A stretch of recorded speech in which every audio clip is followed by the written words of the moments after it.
Good morning. Hello प्यारे विद्यार्थी मित्र। आज आप हम अपनी दूसरी क्लास शिक्षण विधियों की करेंगे, ठीक है। और देखेंगे कितने प्रकार होते हैं, कैसी होती है शिक्षण विधियां, जो रिट में अक्सर हर बार हर सीडीपी में पूछी जाती है, ठीक है। गणित की हो, चाहे हिंदी की हो, चाहे साइकोलॉजी की हो, ठीक है, चाहे ईवीएस की हो, चाहे सामाजिक विज्ञान किसी की भी हो, तो ये पूछी जाती है। और किस तरह से आती है देख लेते हैं, ठीक है। जैसे कि शिक्षण विधियों के प्रकार और गणित शैक्षणिक रीति विज्ञान।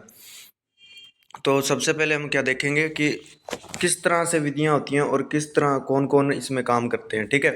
तो शिक्षक केंद्रित विधियां जो शिक्षक केंद्रित होती हैं, सिर्फ शिक्षक ही इस पे क्या करेगा, काम करेगा। जो प्रभुत्ववादी विधियां, इसमें शिक्षक मुख्य होता है और विद्यार्थी क्या होता है, गौण होता है। इसमें विद्यार्थी निष्क्रिय श्रोता है, शिक्षक क्या है, सक्रिय। शिक्षक को इसमें पूरी भागीदारी लेनी पड़ती है, ठीक है। इसमें विद्यार्थियों को ज्ञानात्मक स्तर का ज्ञान ही दिया जा सकता है, ठीक है। कौन सी शिक्षक केंद्रित विधियां होती है, जो शिक्षक केंद्रित या प्रभुत्ववादी विधि होती है, ये अक्सर पूछ ली जाती है, ठीक है। और प्रमुख शिक्षक केंद्रित विधियां, प्रभुत्ववादी विधियां, ठीक है। तो देख लेते हैं प्रभुत्ववादी कौन कौन सी होती है। पहली देख लेते हैं व्याख्यान विधि, और ये छोटे बच्चों के लिए नहीं होती भाई, ठीक है। व्याख्यान विधि उच्च कक्षाओं में सबसे अधिक प्रचलित प्राचीनतमक शिक्षण विधि है। और जो पाठ्य पुस्तक, ये भी विधि कौन सी है, जो शिक्षक केंद्रित और प्रभुत्ववादी, ठीक है, ये देख रहे होगे। कहानी विधि, ये छोटे बच्चों को अपने करवा सकते हैं। और प्रदर्शन विधि, ये भी छोटी कक्षाओं में उपयुक्त होती है। अनुवर्ग, ठीक है, अनुवर्ग या ट्यूटोरियल विधि। ट्यूटोरियल विधि कक्षा को छोटे छोटे समूहों में विभाजित कर शिक्षक समूहों की समस्याओं की खोज करके उनके समाधान में सहायता करता है। इस विधि को 3 भागों में क्या करा गया है, विभाजित करा गया है, ठीक है। तो हम नीचे देखेंगे कौन कौन से 3 भाग हैं। पहला है, तो कितने भागों में, 3 भागों में, किसको, अनुवर्ग या ट्यूटोरियल विधि जो है, ठीक है। पहला कौन सा है, निरीक्षण युक्त ट्यूटोरियल, व्यक्तिगत विचार विमर्श, ठीक है, इसमें विचार विमर्श किया जाता है। दूसरा सामूहिक ट्यूटोरियल, साधारण छात्रों को विशिष्ट शिक्षण। तीसरी है कौन सी, प्रयोगात्मक ट्यूटोरियल, मनोगात्मक व शारीरिक कौशल का अध्ययन किया जाता है, ठीक है। अब ये कौन सी विधि थी, अनुवर्ग, और इसके आगे 3 प्रकार बांट दिए। पहला कौन सा था, निरीक्षण, सामूहिक और प्रयोगात्मक, ठीक है। पहले निरीक्षण करेगा, फिर सामूहिक मतलब समूह बनाएगा, और फिर क्या करेगा, प्रयोगात्मक प्रयोग करेगा उस पे, है ना। तो देख लेते हैं नीचे और चलते हैं हम। जैसे कि नीचे बाल केंद्रित विधि, ये कौन सी होती है, बाल केंद्रित। पहले शिक्षक केंद्रित थी, अब बाल केंद्रित आ गई है, ठीक है। तो ये देख लेते हैं बाल केंद्रित विधि, लोकतांत्रिक विधि। जो विधियां कौन सी, लोकतांत्रिक विधि, बाल केंद्रित विधि, लोकतांत्रिक विधि, ठीक है। जो विधियां बालक की रुचि, क्षमता, आयु, योग्यता या मनोदशा के अनुसार होती है, उन्हें बाल केंद्रित विधि कहते हैं। किसके अनुसार, बालक की रुचि, क्षमता, आयु, योग्यता, ठीक है, मनोदशा के अनुसार होती है, उन्हें बाल केंद्रित विधि कहते हैं। इसमें शिक्षण का केंद्र बालक होता है। जो शिक्षण का केंद्र कौन होता है, बालक होता है। बालक को कहाँ रखा जाता है, बीच में, ठीक है। फिर बाहर शिक्षक होता है, किताबें, बुक्स, कहानियाँ, ठीक है, वो चीज़ें सारी उसकी क्या होती है, मतलब आस पास होती है, ठीक है। तो बालक क्या होता है, इसमें केंद्र होता है। तथा शिक्षक की भूमिका मार्गदर्शक की होती है, ठीक है। शिक्षक की भूमिका क्या होती है, सिर्फ मार्गदर्शक की, लगभग शिक्षक की कार्य करता है, ठीक है। यह विधियां करके सीखने के सिद्धांत पर आधारित होती है। किस पे, करके सीखने पर, मतलब ज़्यादा से ज़्यादा बच्चा खुद करे और खुद इन्वॉल्व हो, इस तरह से ये विधि होती है बाल केंद्रित विधि, ठीक है। और बच्चा सीखता भी है, मन भी लगता है। ऐसे नहीं हम टीचर डांट नहीं सकते, जबरदस्ती करवा नहीं सकते उससे, ठीक है। प्रमुख बाल केंद्रित विधि, लोकतांत्रिक विधि, ठीक है। पहली विधि कौन सी है, प्रोजेक्ट या प्रयोजन विधि, ठीक है। ये किसने दी थी, किलपैट्रिक, ठीक है। किंडरगार्टन फिर फोरवेल था, और ये कौन था, प्रोजेक्ट विधि कौन था, किलपैट्रिक। पूछ लिया जाता है, सीधे पूछ लिया जाता है प्रोजेक्ट विधि किसने दी थी, प्रयोजन विधि या प्रोजेक्ट विधि, ठीक है, तो किलपैट्रिक। दूसरा है दत्त कार्य विधि, ठीक है, इसमें क्या होता है, छात्रों को पाठ्य पुस्तक के छोटे छोटे दत्त कार्य दिए जाते हैं, ठीक है, इसमें क्या होते हैं, बट पाठ जो बच्चे होते हैं, बालक होते हैं, उनको छोटे छोटे कार्यों में बांटकर क्या दिया जाता है, कार्य दिए जाते हैं, फिर ठीक है, और ऐसे नहीं कि पूरी किताब पढ़ो या कुछ भी, है ना, इस तरह से नहीं होता, उनको इस दत्त कार्य विधि से ही क्या करवाया जाता है, मतलब बढ़िया लगता है उनको, अच्छा लगता है कि मतलब छोटे छोटे टुकड़ों में बांट के एक जैसे कार्य करते हैं, रुचि भी लेते हैं बच्चे। तो आगे देखते हैं, तीसरी कौन सी थी, सॉरी, वार्ता वार्तालाप विधि, ठीक है, वार्तालाप विधि।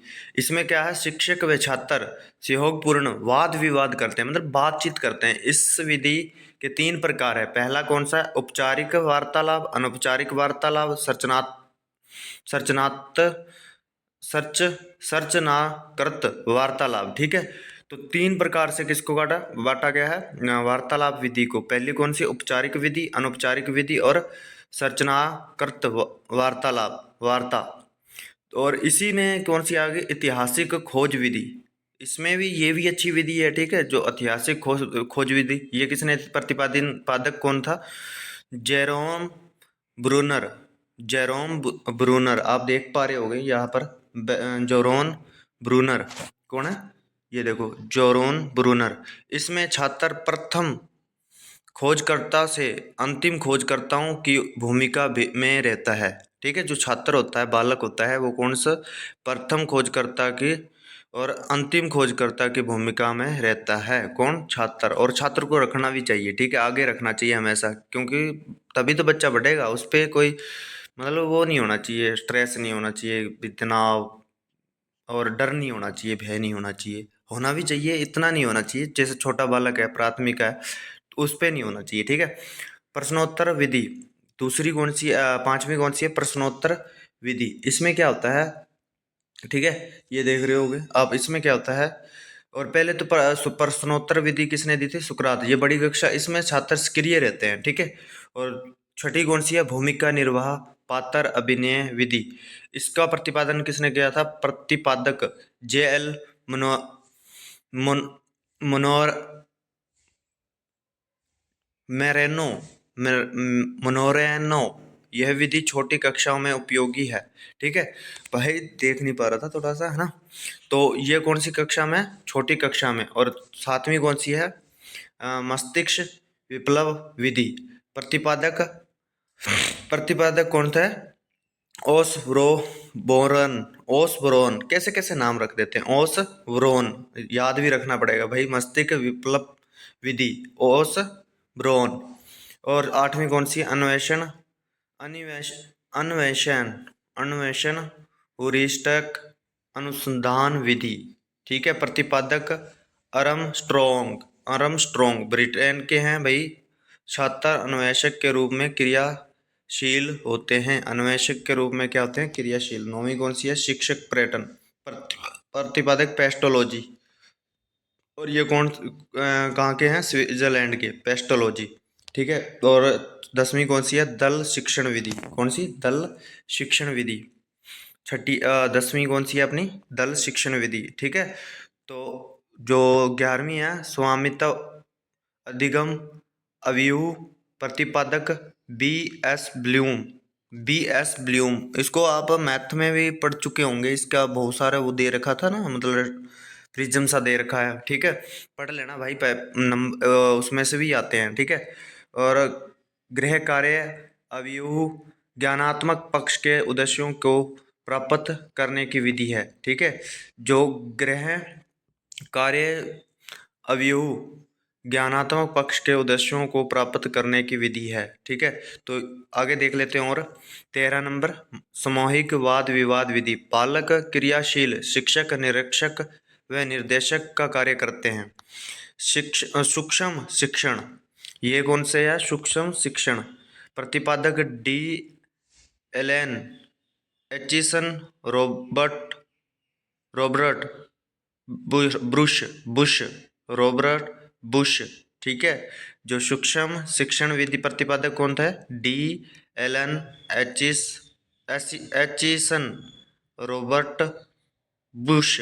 ठीक है, तो ये थी अपनी 14 शिक्षण विधि। यहीं से ही पेपर आता है भाई। ठीक है, और बढ़िया से पढ़ लेना दोबारा से भी।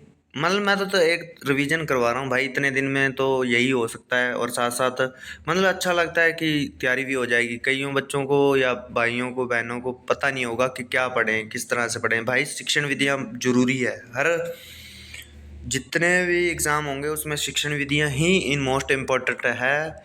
मान लो बात, ठीक है, और शेयर कर दिया करो।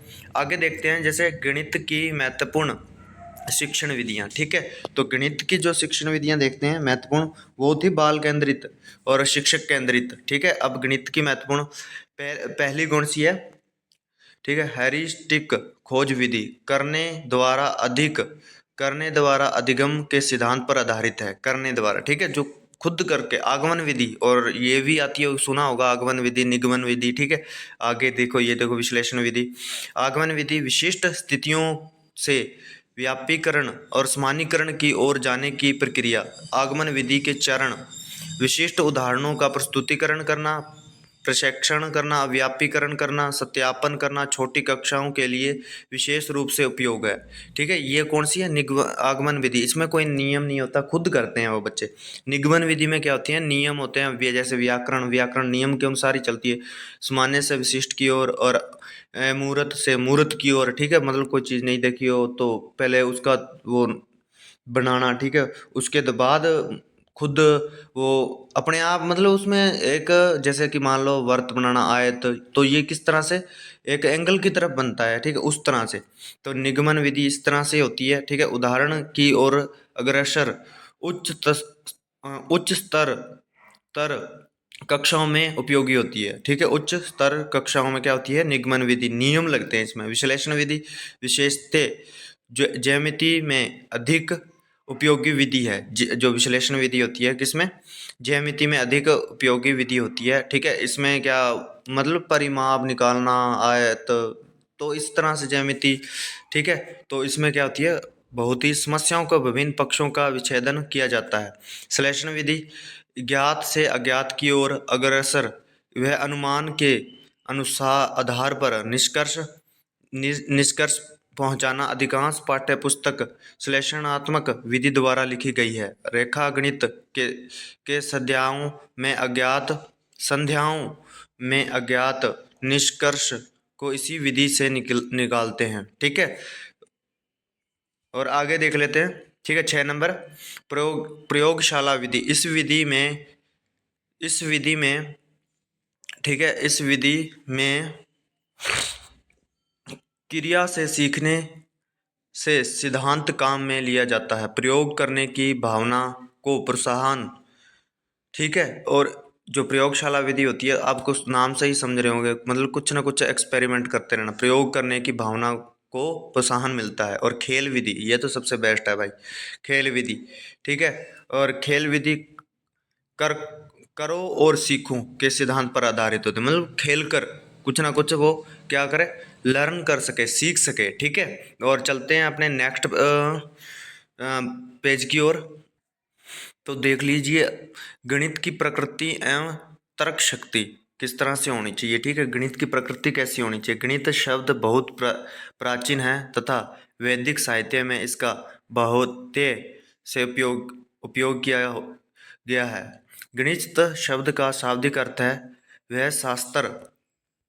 ठीक है, वह शास्त्र जिसमें गणना की प्रधानता हो। और इस प्रकार गणित के संबंध में दी गई मान्यताओं के आधार पर हम कह सकते हैं कि गणित अंक, आधार चिन्ह आदि संक्षेपत संकेतों का वह विधान है जिसकी सहायता से परिमाण, दिशा तथा स्थान का बोध होता है। ठीक है, तो आज के लिए इतनी ही कक्षा रहेगी भाई, और आगे अपने नेक्स्ट बहुत ही बढ़िया तरीके से और देखेंगे। और क्वेश्चन जो आए हुए हैं वो भी देखेंगे, ठीक है। और क्लास को भाई शेयर कर दिया करो, कुछ नहीं होता, सब्सक्राइब भी कर लो। और अच्छी अच्छी और भी आएंगी जो मोस्ट इम्पोर्टेंट होते हैं ना, पेपर में एग्जाम में आते हैं पर्सन, ठीक है, उसके रिलेटिव ही अपने चैप्टर उठाएंगे, ठीक है, फालतू चीज़ें नहीं पढ़ेंगे। तो आपको उम्मीद नहीं, आशा करता हूँ कि अच्छी लगी होगी क्लास। थैंक यू, धन्यवाद, शुक्रिया।